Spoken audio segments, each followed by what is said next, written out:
നമസ്തേ.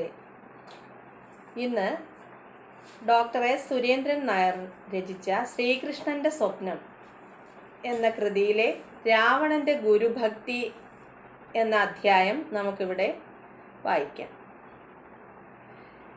രാവണൻ്റെ ഗുരുഭക്തി.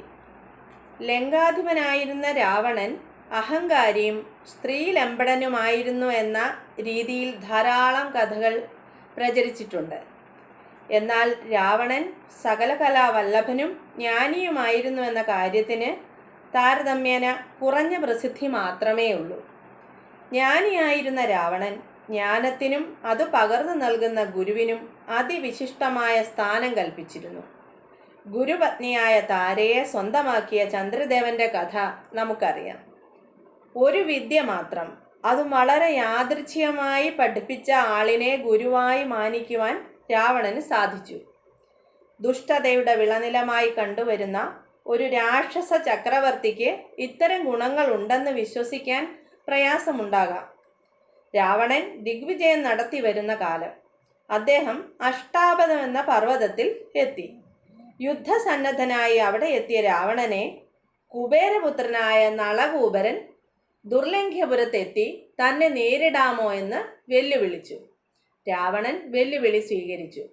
ഭൂമിശാസ്ത്രപരമായ പ്രത്യേകതകൾ കൊണ്ട് ദുർലംഘ്യപുരത്തെ കീഴ്പ്പെടുത്തുക എളുപ്പമാകുകയില്ല എന്ന് അറിഞ്ഞുകൊണ്ട് തന്നെയാണ് രാവണൻ വെല്ലുവിളി സ്വീകരിച്ചത്. അദ്ദേഹം ധൈര്യസമേതം ദുർലംഘ്യപുരത്തെത്തി. നളകൂബരന്റെ ഭാര്യയായ ഉപരംഭ സുന്ദരനായ രാവണനെ കണ്ട് മോഹിച്ചു.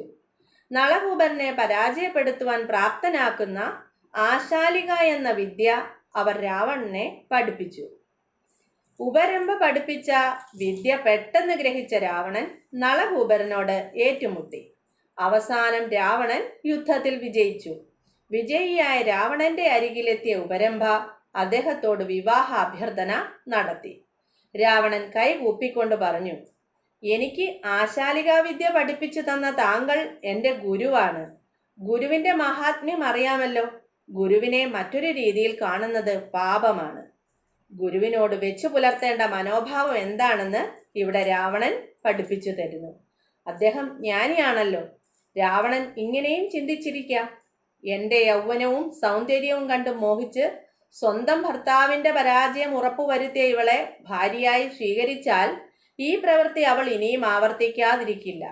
അതുകൊണ്ട് അവളുടെ സൗന്ദര്യത്തിൽ ഭ്രമിക്കാതെ വിവേകബുദ്ധിയോടെ പ്രവർത്തിക്കണം.